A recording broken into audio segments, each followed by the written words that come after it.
பையனார் துணை சீரியலில் டுடே எபிசோடில் நம்ம சோழன் இருந்துட்டு நிலா அங்கே இருக்கிறத தெரிஞ்சு வேணும்ட்டு கார்த்திகா கிட்ட நின்று பேசிக்கிட்டு இருக்காங்க. ஆமாம், நீங்கள் ரொம்ப அழகாக இருக்கீங்க, எப்படிங்க உங்களால் மட்டும் இவ்வளோ அழகாக இருக்க முடியுது, இவ்வளோ அழகாக பேச முடியுது அப்படின்னு சொல்லிட்டு கேட்கவும், என்னை கிண்டல் பண்ணுறீங்களா? கிண்டலெல்லாம் பண்ணல, உண்மையாக தான் சொல்கிறேன், நீங்கள் ரொம்பவே அழகாக இருக்கீங்க அப்படின்ற மாதிரி வந்து சொல்லிடுறாங்க.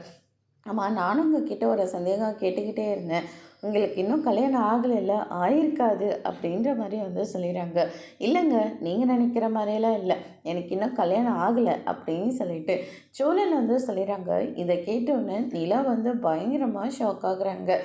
பல்லவன் இருந்துட்டு அண்ணன் ரொம்ப ஓவராக போயிட்டுருக்க அண்ணி அப்படின்ற மாதிரி சொல்லிட்டு இருக்காங்க.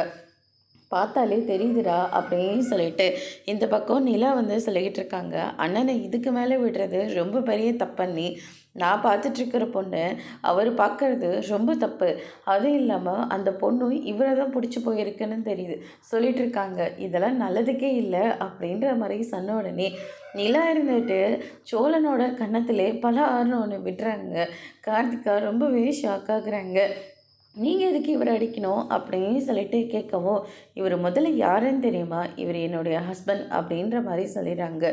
இதை கேட்டோன்னே கார்த்திகா ரொம்பவே ஷாக் ஆகுறாங்க. நம்ம சோழனுக்கு சந்தோஷம் தாங்கிக்க முடியல, அந்த அளவுக்கு சந்தோஷமாக இருக்காங்க. அதோட இன்றைக்கான ப்ரமோ முடிச்சிருக்காங்க. இனி ஐயனார் துணையில் அடுத்தடுத்து என்னெல்லாம் நடக்க போகுதுன்றதை வெயிட் பண்ணி பார்க்கலாம். தேங்க்யூ.